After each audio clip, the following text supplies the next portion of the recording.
بسم اللہ الرحمن الرحیم اعوذ باللہ من الشیطان الرجیم بسم اللہ الرحمن الرحیم وقد استدل للمشہور بالأدلة الأربعة في الآيات التي استدل بها فمنها آية النبأ قال الله تبارك وتعالى يا أيها الذين آمنوا إن جاءكم فاسق بنبأ فتبينوا أن تصيبوا قوما بجهالة فتصبحوا على ما فعلتم نادمين۔ موضوع بحث ہمارا چل رہا ہے کہ آیا خبر واحد ظنون خاصہ میں سے ہے یا ظنون خاصہ میں سے نہیں ہے، خبر واحد حجت ہے یا حجت نہیں ہے۔ کچھ حضرات خبر واحد کی حجیت کے قائل نہیں تھے، انہوں اپنی اپنی دلیلیں دیں، ملا اخند رحمہ اللہ نے ان کی ان ادلہ کو قبول نہیں فرمایا۔ مشہور علماء اس بات کے قائل ہیں کہ خبر واحد ظنون خاصہ میں سے ہے، خبر واحد حجت ہے۔ خبر واحد کی حجیت پر آیات کو بھی بطور دلیل پیش کرتے ہیں، روایات کو بھی بطور دلیل پیش کرتے ہیں، اجماع منقول کو بھی پیش کرتے ہیں اور دلیل عقل کو بھی۔ انشاءاللہ آہستہ آہستہ ساری باتیں اس میں آ جائیں گی۔ آیات میں سے جس آیت مجیدہ کو سب سے مضبوط دلیل کے طور پر قائلین حجیت خبر واحد پیش کرتے ہیں وہ یہی آیہ نبأ ہے۔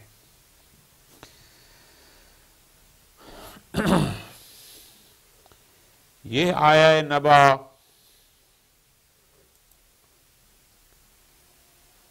سورہ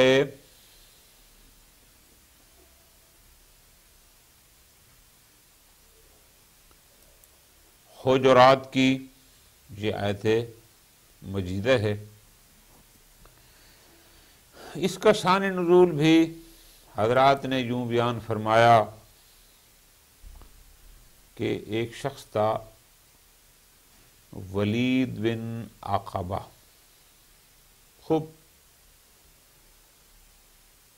مسلمان ہو گیا، پہلے یہودی تھا بعد میں مسلمان ہو گیا، مدینے میں رہتے تھے۔ پیغمبر اکرم صلی اللہ علیہ وآلہ وسلم نے اس کو بھیجا کہ ایک قبیلہ ہے بنی مستلق، آپ جائیں اور ان سے جا کر جو گندم وغیرہ تھی، جو زکوٰۃ تھے، صدقات، خیرات جو بھی تھے وہاں سے جا کر لے آئیں۔ قبیلہ بنی مستلق اور اس ولید کے قبیلہ کے درمیان اس زمانہ جاہلیت میں دشمنی تھی۔ یہ بندہ پیغمبر کا نمائندہ بن کے جب اس گاؤں کے باہر گیا تو ان کو پتہ چلا، جیسے پرانے زمانے میں ہوتی اطلاع رسانی کو، پہلے ایک بندہ گیا ہوگا، اس نے بتایا ہوگا جی نبی کا ایک نمائندہ آ رہا ہے فلاں کے لیے اس نام کا۔ خوب ان کے پاس جب وہاں گیا گاؤں کے باہر تو اس میں پھر یہ بتاتے ہیں کہ جب یہ وہاں گیا تو لوگ اس گاؤں سے باہر نکل آئے، اس لیے کہ پیغمبر کا نمائندہ آ رہا ہے۔ اس کے خیال میں یہ تھا چونکہ ہماری سابقہ زمانے میں دشمنی رہی ہے تو یہ شاید میری طرف لڑنے کے لیے مجھ پر حملہ آور ہو رہے ہیں۔ خوب یہاں سے یہ بندہ ان سے ملے بغیر، ان سے بات چیت کیے بغیر، گھوڑوں پر جو بھی تھے اس نے وہیں سے موڑا۔ گھوڑا اس زمانے ظاہر گھوڑی ہوں گے، کار ٹیکسی تھی نہیں، پیغمبر اکرم صلی اللہ علیہ وسلم خدمت میں آ جاتا ہے۔ اب یہاں پر کہانی کو نیا رخ دیتا ہے کہ جناب میں وہاں گیا ہوں اور قبیلہ بنی مصطلق کے لوگوں نے زکوٰۃ دینے سے انکار کر دیا، وہ کہتے ہیں کہ ہم نہیں دیتے۔ مسلمان تو تھے یا جو بھی تھے، پیغمبر اکرم صلی اللہ علیہ وسلم کو اس پر غصہ آیا اور پروگرام یہ بن گیا کہ ٹھیک ہے جی، پھر ان کے ساتھ جا کے جنگ کرتے ہیں کہ یہ کیوں نہیں دیتے۔ جو ہی پیغمبر اکرم کو ان پر غصہ آیا، ناراضگی ہوئی کہ یہ پروگرام بناتے ہیں کہ ان کے ساتھ کوئی جنگ کرتے ہیں، جو بھی کرتے ہیں، آیت مجیدہ نازل ہو گئی۔ اس آیت مجیدہ میں یہ کچھ بیان ہوا جو میں نے گزارش کی آپ کی خدمت میں کہ ان جاءکم فاسق بنبأ فتبینوا ان تصیبوا قوما بجہالۃ فتصبحوا علی ما فعلتم نادمین۔ ٹھیک ہو گیا جی۔ اس آیت مجیدہ سے حجیت خبر واحد پر استدلال مفہوم شرط کے ذریعے بھی کیا گیا، مفہوم وصف کے ذریعے بھی کیا گیا، علی ما فعلتم نادمین، پھر بعد میں انشاءاللہ جو آئے گی وہ علت، اس کے بارے میں کیا گیا، الآخر ہی بہت سارے طریقوں سے انشاءاللہ ہم دیکھتے ہیں کہ شیخ اخوند رحمہ اللہ کتنے طریقے سے اس آیت مجیدہ پر استدلال کرتے ہیں۔ ظاہر دو یا تین طریقے شاید ہیں۔ خوب، مفہوم شرط کے ذریعے آپ کو یاد ہوگا جناب شیخ اعظم رحمت اللہ علیہ نے بھی اسی آیت مبارکہ کے ذریعے حجیت خبر واحد پر استدلال فرمایا تھا، اور انہوں نے فرمایا تھا کہ اس استدلال پر اگرچہ بہت سارے اشکالات ہیں، لیکن دو اشکال ایسے ہیں کہ جو قابل دفع نہیں ہیں۔ انہوں نے یہ فرمایا تھا۔ شیخ اخوند رحمہ اللہ، آپ دیکھتے ہیں جو کہ ان کے شاگرد تھے، کئی دفعہ گزارش کی ہے، اب یہ اپنے حساب سے اس کو میں بحث کرتے ہیں تاکہ وہ جو شیخ اعظم نے فرمایا تھا کہ دو ایسے اشکال ہیں جو ناقابل رد ہیں، یہ اب بیان فرماتے ہیں کہ میں اس سے جو بحث کروں گا، جو اس سے استدلال کروں گا اپنے طریقے سے، کوئی اشکال ایسا لازم نہیں آگا جو ناقابل دفع ہو۔ ختم۔ بحث یہ ہے، پوری توجہ کے ساتھ کئی دن یہ بحث چلے گی، بڑی دقیق بحث ہے، وہ یہ ہے کہ ان جاءکم فاسق بنبأ فتبینوا، حکم ہے تبین کا، حکم ہے تحقیق کا۔ ٹھیک ہو گیا جی، یہ ہو گیا حکم۔ ان جاءکم فاسق بنبأ، ایک ہے خبر، ایک ہے مخبر، اور ایک ہے حکم تبین۔ لطف لینا ہے۔ آیا یہ حکم تبین کس پر ہے؟ موضوع آیا نبأ الفاسق ہے، صرف نبأ ہے بشرط مجیء الفاسق؟ پوری توجہ کرنے ہیں، لطف آئے گا۔ انہوں نے فرمایا تھا کہ جناب یہاں پر ان جاءکم فاسق بنبأ، کہ اگر فاسق خبر لے کر آئے، فتبینوا، تم تبین کرو، شرط ہے کہ فاسق خبر لے کر آئے، ٹھیک ہے جی، تو تبین ہے۔ لیکن اگر فاسق خبر لے کر نہ آئے تو فاسق نہیں، تو پھر وہ عادل ہے۔ تو اس کے دو ہی آپشن ہیں۔ وہاں پر یہ بات تھی کہ یا تو آپ اس کو سرے سے ریجیکٹ کر دیں، رد کر دیں، اصلا تحقیق ہی نہ کریں، اس کا مطلب ہے خبر عادل اس سے بھی گئی گزری ہو، اور دوسرا آپشن ہے کہ آپ اس کو قبول کر لیں۔ ہم کہتے ہیں قبول کر لیں، اسی کا معنی حجیت خبر واحد ہے۔ اشکال یہ ہوا تھا اول تو خود مفہوم شرط بھی موضوع بحث ہے کہ آیا یہ شرط مفہوم رکھتی ہے یا نہیں رکھتی۔ دوسری بحث یہ ہے کہ یہ جو جملہ شرطیہ ہوتا ہے جس میں شرط ہوتی ہے، پوری توجہ، یہ دو قسم کی ہوتی ہے۔ بسا اوقات شرط محقق موضوع ہوتی ہے کہ یہ شرط ہے تو موضوع ہے، یہ شرط نہیں تو موضوع ہی نہیں۔ بسا اوقات یہ شرط محقق موضوع نہیں ہوتی، شرط نہ بھی ہو تو بھی موضوع اپنے مقام پر باقی رہتا ہے۔ یہ ساری باتیں آپ کی بحث الفاظ میں پڑھی ہوئی ہیں۔ شرط محقق موضوع ہو، اس کی مثال وہی دی جاتی ہے ان رزقت ولدن فختن ہو، کہ ان رزقت ولدن فختن ہو، یہ جو حکم فختن ہو کا اس کی جو شرط ہے ان رزقت، یہ محقق موضوع ہے کہ اگر ولد ہوگا تو ختنہ ہوگا، اگر ولد مرزوق ہے ہی نہیں تو پھر ختنہ ہی نہیں۔ لیکن ولد مرزوق نہیں ہے، ختنہ ہی نہیں ہے، اس میں اصل مفہوم کی ضرورت نہیں ہے، یہ تو عقل کہتا ہے جب بیٹا پیدا نہیں ہو تو ختنہ کس کا ہوگا۔ ٹھیک ہو گیا جی؟ وہ کہتے ہیں یہ تو سالبہ بانتفاع موضوع ہے، یہ اصل موضوع مفہوم کی محتاج ہی نہیں ہے، اس پر تو عقل دلالت کرتا ہے۔ ٹھیک ہو گیا۔ ہاں اگر ایسا ہو کہ شرط نہ بھی ہو موضوع رہے، کیسے؟ ان جاءکم زید فاکرم ہو، اگر زید تیرے پاس ہے اکرام کر۔ اب حکم اکرام کس پر آ گیا؟ مجیء زید پر۔ اب اگر زید نہ بھی آئے، یعنی مجیء متحقق نہ بھی ہو تو بھی زید تو موجود ہے، وہ اپنے گھر بیٹھا ہوا ہے، جہاں بھی موجود ہے، یعنی نہ آنے سے زید کی ذات پر فرق نہیں پڑتا، زید پھر بھی موجود ہے۔ ٹھیک ہو گیا۔ اب حضرات کیا کہتے ہیں کہ بھائی ایسا جملہ شرطیہ، ایسی شرط مفہوم رکھتی ہے کہ جہاں شرط نہ بھی وجود میں آئے موضوع برقرار رہے۔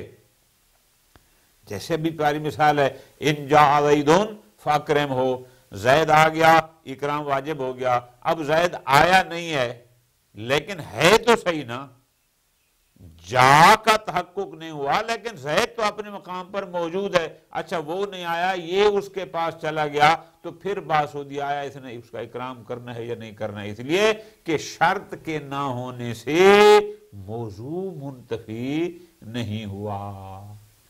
لیکن اگر یہ شرط محقق کے موضوع ہوتے تو پھر شرط کے نہ ہونے سے موضوع بھی ختم ہو جاتا، اور جس کو آپ کہتے ہیں سالباب انتفاع موضوع، پھر وہاں پر سرے سے مفہوم ہوتا ہی نہیں ہے۔ وہ تو عقل کہتے ہیں جب موضوع ہی نہیں تو حکم کہاں سے آئے گا۔ یہ باتیں ہو گئیں، اب اس کو علیحدہ لکھ لو۔ خوب، شیخ اعظم رحمت اللہ علیہ نے وہاں پر یہ فرمایا تھا کہ ان جاءکم فاسق بنبأ، اگر ہم اس سے استدلال کرتے ہیں تو اس پر بڑا اشکال لازم آتا ہے۔ کون سا؟ وہ یہی ہے کہ اگر فاسق آئے گا تو تبین ہے، اگر فاسق نہ آیا وہ کہتے ہیں مجیء فاسق یا نبأ فاسق یہ موضوع ہے، اور اگر نبأ فاسق ہی نہیں ہے فتبینوا کا حکم ہی نہیں ہے، یہ سالبہ انتفاع موضوع ہے۔ یہ اشکال لازم آیا۔ ملا خود فرماتے ہیں نہ، ہمارے نزدیک تبینوا کا حکم خود نبا پر ہے، یعنی خبر من حیث الخبر، نبا من حیث النبا، یہ موضوع ہے، اس کے ساتھ شرط ہے کہ اگر اس کو فاسق لے کر آئے تو تبین کرنا، فاسق لے کر نہیں آتا، عادل آتا ہے، نبا تو پھر بھی رہتی ہے۔ یعنی نبا کی دو صورتیں ہیں، ایک دفعہ اس خبر کا مخبر فاسق ہوتا ہے، ایک دفعہ اس کا مخبر عادل ہوتا ہے۔ نبا اپنے مقام پر موجود ہے، دینے والے کی بات ہے۔ وہ فرماتے ہیں ہمارے نزدیک اس حکم کی تعلق خود ذات نبا سے ہے، لیکن اس شرط کے ساتھ کہ اگر اس خبر کو لے کر آنے والا فاسق ہے تو تبین کرنا۔ مفہوم کیا ہوگا؟ اگر لے کر آنے والا نہیں ہے تو پھر یہ حکم تبینو بھی اس کے لیے نہیں ہے۔ جب ہم ذات نبا کو موضوع قرار دیں گے وہ اشکال لازم نہیں آئے گا جو شیخ انصاری نے فرمایا کہ اشکال لازم آتا ہے جو قابل دفع نہیں ہے۔ نا اصلاً ایسا ہے ہی نہیں، اشکال ہی لازم نہیں آتا۔ اور دوسرا، بالفرض ہم آپ کی بات مان بھی لیں کہ نہیں جی ذات نبا نہیں ہے، بلکہ یہاں تبینو کا موضوع ہے نبا الفاسق، ٹھیک ہے جی، نبا الفاسق، تو ہم کہیں گے جناب تبینو یہ جو حکم ہے یہ نبا فاسق کے حاصر پرداد کر رہا ہے۔ کیا؟ کہ ایک خبر کو لانے والا عادل بھی ہو سکتا ہے، فاسق بھی ہو سکتا ہے، فلاں فلاں۔ تبینو کا حکم محصور ہے فقط اور فقط نبا الفاسق میں، دیگر کی بات نہیں کر رہا، یعنی عادل وغیرہ کے لیے تبینو کا حکم نہیں ہے۔ تو پس جب ان کے لیے نہیں ہے تو اس کا مطلب یہ ہے کہ پھر ان میں تبین نہیں ہے۔ جب تبین نہیں، اس کا مطلب یا اس کو رد کرنا ہے یا قبول کرنا ہے۔ ہاں، رد کرنا ہو نہیں سکتا، قبول کرنا ہے، اسی کو حجت کہتے ہیں۔ یہ خلاصہ تھا، باقی باتیں ترجمے میں گزارش کرتا ہوں۔ جو حضرات توجہ فرمانا ہے، حجیت خبر واحد قائل ہیں، یعنی مشہور جو اس کے قائل ہیں، وَقُدْ اسْتُدِلَّ لِلْمَشْهُورِ بِالْأَدِلَّةِ الْأَرْبَعِ فِي الْآيَاتِ الَّتِي اسْتُدِلَّ بِهَا، آیات پیش کی گئی ہیں، ان میں سے سب سے پہلی آیت جو سب نے پیش کی اور ان کی سب سے مضبوط دلیل ہے وہ آیہ نبا ہے۔ ٹھیک ہو گئی؟ آیہ نبا کیا تھی؟ وہ میں نے آپ کی خدمت میں گزارش کی، سورہ حجرات کی یہ آیت مجیدہ تھی، ان جاءکم فاسق بنبأ فتبینوا ان تصیبوا قوما بجہالۃ فتصبحوا علی ما فعلتم نادمین۔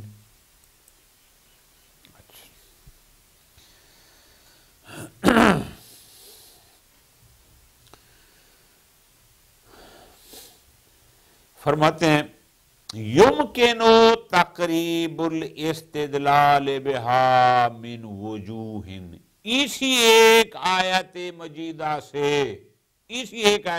سے بعض لوگوں نے بذریعہ مفہوم شرط استدلال کیا، بعض لوگوں نے بذریعہ مفہوم وصف استدلال کیا، بعض نے بعد میں علت حکم سے استدلال کیا، آخر کئی طریقوں سے۔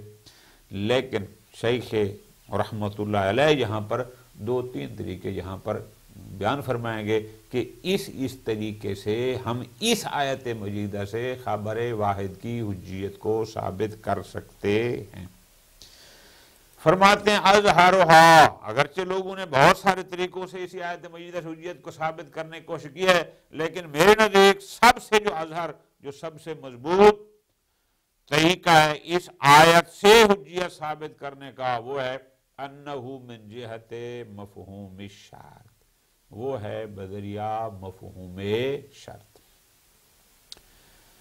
توجہ کرنا آگا، لطف لینا ہے۔ فرماتے ہیں وَأَنَّ تَعْلِيقَ الْحُكْمِ، یہ جو تبینو کا حکم ہے، وَأَنَّ تَعْلِيقَ الْحُكْمِ وہ کیا ہے؟ یعنی ایجاب تبین، وہ ہے ان نبا، نبا اس کا موضوع ہے، نبا یعنی خبر، یہ ہوگی موضوع۔ الذی جیء بہ، لیکن اس شرط کے ساتھ، یعنی اس حکم کو معلق کیا جا رہا ہے کس پر؟ علی کون الجائی بہ، اگر اس خبر کو لانے والا فاسق ہو، یعنی تبینو کا موضوع ہے خود نبا، ذات الخبر، لیکن اس شرط کے ساتھ کہ اگر اس کو لانے والا فاسق ہو تو یہ حکم اس کے لیے ہوگا، وَإِلَّا نہ ہوگا۔ توجہ کرنا ہے، یعنی پہلی صورت کیا ہے کہ اس کا موضوع خود نبا ہے، نہ کہ نبا الفاسق، نہ خود نبا۔ یکتوی انتفاع اندہ انتفاعی، پس اس کا مطلب ہے کہ اگر لانے والا فاسق نہ ہوگا تو تبینو بھی نہ ہوگا۔ یہ طریقہ کار یہ جناب ملا اخوند کا، اس لفظ کو ذہن میں رکھیں گے، پھر اگلی عبارت حل کیا کہ ان کے نزدیک تبینو کا موضوع ذات النبع ہے، نبع الفاسق نہیں ہے۔ ٹھیک ہو گیا جی؟ خوب، اس پر اشکالات ہوئے، میں نے آپ کو اشکال گزارش کر دیے، دہرانے کی ضرورت نہیں ہے، پھر درس لمبا ہو جاتا ہے۔ فرماتے ہیں وَلَا يَخْفَى أَنَّهُ عَلَى هَذَا التَّقْرِيرِ، کہ اس آیت مجیدہ سے جس طرح میں نے استدلال کیا ہے کہ حکم تبینو کا موضوع خود نبا ہے، لیکن وہ معلق ہے، اس میں شرط ہے کہ اگر لانے والا فاسق ہو تو، فاسق نہیں ہے تبینو بھی نہیں ہے۔ ٹھیک ہو گیا؟ پس پھر کیا بچتا ہے؟ لانے والا فاسق نہیں تو پھر یقین عادل ہوگا۔ اگر عادل ہے تو ہمارے پاس دو آپشن ہیں، یا اس کو ریجیکٹ کر دو یا قبول کرو۔ ریجیکٹ خلاف عقل ہے، قبول کرنا ہے، اسی کا نام حجت ہے۔ فرماتے ہیں وَلَا يَخْفَوْا أَنَّهُ عَلَى هَذَا التَّقْدِيرِ، یہ جس انداز میں نے پیش کیا کہ تبینو کا موضوع خود نبا ہے، لا یاردو، وہ اشکال جو میرے استاد گرامی قادر شیخ انصاری نے کیے تھے فرائض الاصول میں کہ دو ایسے اشکال ہیں جو ناقابل دفع ہیں، میں کہتا ہوں جناب اصلاً وہ اشکال لازم ہی نہیں آتے۔ کون سا؟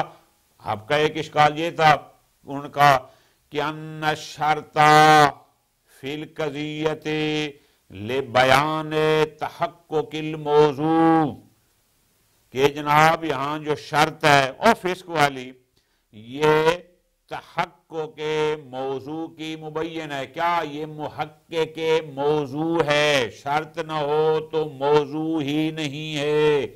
فلا مفہوم علی، ہر وہ قضیہ شرطیہ جہاں شرط محقق کے موضوع ہو کہ جس شرط کے نہ ہونے سے موضوع بھی باقی نہ رہے، فلا مفہوم علی، ایسا قضیہ شرطیہ مفہوم نہیں رکھتا۔ یا آپ یوں کہیں کہ اس کا مفہوم سالبہ بانتفاع موضوع ہے، اور جب موضوع ہی نہیں ہوگا تو حکم نہیں ہوگا، اور یہ مفہوم کا محتاج نہیں، یہ تو عقل کہتا ہے کہ جب موضوع ہی نہیں ہے تو حکم کس بات پر ہوگا۔ ٹھیک ہوگی؟ یہ فرما کیا کہتے ہیں فَفْهَمْ، شاید اشارہ ہو فَفْهَمْ، یہ جو او کے بعد کا ہے نا، او مفہوم سالبہ بانتفاع موضوع، شاید یہ کہنے کی ضرورت نہ ہو، وہی فلا مفہوم اللہ کافی ہو۔ فَفْهَمْ اشارہ ہے کیا کہ جب وہ شرط محقق کے موضوع ہے، اس کے بغیر موضوع ہو ہی نہیں سکتا۔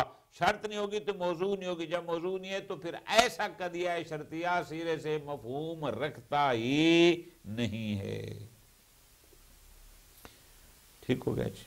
اچھا، آگے فرماتے ہیں نام، یہ اور بات ہے۔ یہ تو ہم نے کہا نا کہ تبینو کا مصداق ذات النبع ہو۔ اب نام اس سے پیچھے ہٹ رہے ہیں کہ اگر ہم یہ کہیں کہ نہیں،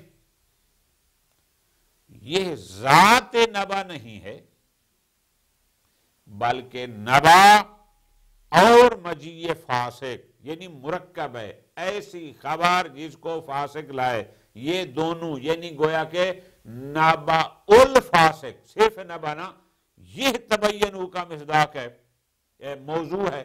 ذرا غور کر، نام لو کان شرط ہوا نفس تحقق النبا و مجیء الفاسق بے، اگر ہم کہتے ہیں کہ جو شرط ہے وہ کیا ہے؟ تحقق نبا یعنی وہ خبر، اور اس کو فاسق کا لانا، مراد کیا ہے؟ یعنی موضوع تبینو نبا نہیں بلکہ موضوع ہے نبا الفاسق، پوری توجہ، جب یہ کہیں گے پھر وہ اشکال ہو سکتا ہے۔ کون سا؟ وہ جو شیخ نے کہا کہ اگر فاسق، کہ اگر نبا العادل ہے تو تبینو کا موضوع تھا نبا الفاسق، اگر نبا العادل ہوگی، یہاں سرے سے موضوع ہی نہیں ہے تبینو کا قضیہ شرطیہ میں، تو تب ہوتا ہے کہ شرط کے نون سے موضوع باقی رہے، یہاں موضوع ہی نہیں ہے۔ فرماتے ہیں اگر ہم کہتے ہیں کہ یہاں پر جو شرط ہے کیا؟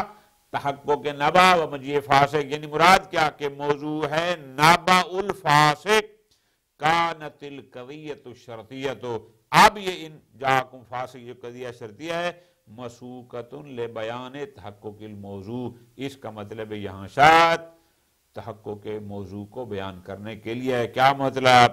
اس کا مطلب یہ ہے کہ یہ فقط نبا کی بات نہیں، نبا الفاسق، اگر لانے والا فاسق نہیں عادل ہے تو سرے سے موضوع ہی نہیں ہے، تاکہ تبینو ہے یا نہیں اس کی بحث کی جا سکے، پھر وہ اشکال صحیح ہے۔ ٹھیک ہو گیا؟ لیکن آگے فرماتے ہیں یمکن ان یقال، لیکن اس کے باوجود بھی توجہ کہ ان القضیۃ ولو کانت مسوقۃ لذالک، مان بھی لیں کہ یہ قضیہ شرطیہ ہے اور یہاں یہ ان جاکم فاسق قضیہ باقاعدہ محقق کے موضوع ہے، یعنی یہ شرط محقق کے موضوع ہے، مان بھی لیا جائے کہ موضوع تبینو نبا نہیں ہے بلکہ نبا الفاسق ہے۔ ٹھیک؟ آگے فرماتے ہیں پھر بھی ہمیں کوئی مشکل نہیں، پھر بھی ہمارے اوپر کوئی اشکال نہیں آتا۔ کیوں؟ فرماتے اس لیے الا انہا ظاہرۃ فی انحصار موضوع وجوب التبین فی النبأ الذی جاء بہ الفاسق۔ تو آیت کا ظہور کس میں ہے کہ جناب وجوب تبین کا موضوع منحصر ہے اس خبر میں جس کا مخبر فاسق ہو، یعنی گویا وجوب تبین کو منحصر کر رہی ہے اس خبر میں کہ جس کا مخبر فاسق ہو، وہاں تبین ہے، پس حکم گویا محدود ہو گیا، محصور ہو گیا کہ اگر خبر کا مخبر فاسق ہے تو تبینو ہے، وَإِلَّا فَلَا فَيَقْتَضِي انتفاع وجوب التبین عند انتفاعی۔ اس کا مطلب کیا ہوا کہ اگر خبر کا لانے والا فاسق نہیں ہے تو وجوب تبین بھی نہیں ہے، چونکہ وجوب تبین کو تو منحصر کر دیا گیا اس نبا میں کہ جس کا مخبر فاسق ہو۔